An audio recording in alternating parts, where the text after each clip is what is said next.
নাবালিকার রহস্য মৃত্যুর ঘটনায় তথ্য প্রমাণ লোপাটে যোগসাজশের অভিযোগ। মৃতার পরিবারকে অভিযোগ দায়ের করতে বাধা দেওয়া হয়, এমনটা অভিযোগ সামনে এসেছে।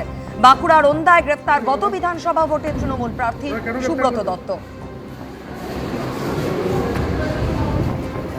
আদালতে তোলার সময় সুব্রত দত্তকে লক্ষ্য করে ছোড়া হলো ডিম। গ্রেফতার করলো, কি বলবেন?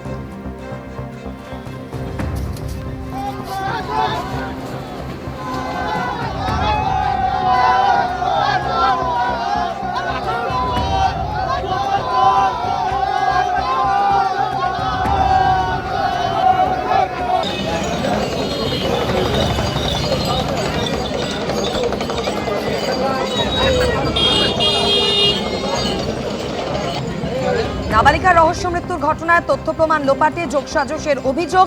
বাঁকুড়ার পাত্রসায়রে গ্রেফতার গত বিধানসভা ভোটের তৃণমূল প্রার্থী সুব্রত দত্ত।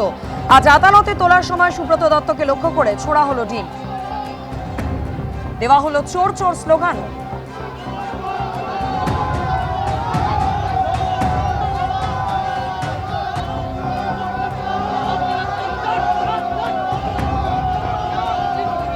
এই বিষয় নিয়ে আরো বিস্তারিত আমাদের জানাবেন প্রতিনিধি পূর্ণেন্দু সিংহ আমাদের সঙ্গে টেলিফোন লাইনে রয়েছেন। পূর্ণেন্দু, আদালতে তোলার সময় সুব্রত দত্তকে লক্ষ্য করে ডিম ছোড়া হয়, চোর স্লোগান দেওয়া হয়, এই সুব্রত দত্তর বিরুদ্ধে কোন কোন ধারায় অভিযোগ দায়ের হয়েছে? দেখো, তোমাদের বলে রাখি যে সুব্রত দত্ত প্রাক্তন তৃণমূলী বিষ্ণুপুর সাংগঠনিক জেলার সভাপতি এবং দাপুটে নেতা বলে পরিচিত ছিল এই পাত্রসায়র এলাকাতে। এই সুব্রত দত্তর বিরুদ্ধে যে অভিযোগ, তোমার কিছুদিন আগে ওনার স্ত্রীকে পুলিশ গ্রেফতার করেছিল, বিষ্ণুপুর আদালতে তোলা হয়েছে, এখন জেল অবস্থায় রয়েছে। কেননা ওনার বিরুদ্ধে অভিযোগ যে নাবালিকার মৃত্যুর ঘটনায় প্রমাণ লোপাট এবং অভিযোগ করতে বাধা দেওয়ার অভিযোগ ছিল সুব্রত দত্ত এবং তার স্ত্রীর বিরুদ্ধে। এই অভিযোগের ভিত্তিতে পুলিশ তাকে গতকালকে গ্রেফতার করে আজকে বিষ্ণুপুর আদালতে তোলা হয়।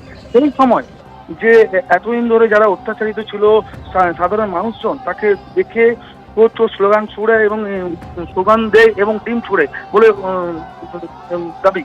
এবং বিজেপির তরফ থেকে যেটা দাবি করা হচ্ছে যে এতদিন ধরে সাধারণ মানুষকে কষ্ট দিয়েছে, বিভিন্ন রকম অত্যাচার চালিয়েছিল, তারই প্রতিফল এই আজকে সুব্রত দত্ত। ধন্যবাদ পূর্ণেন্দু।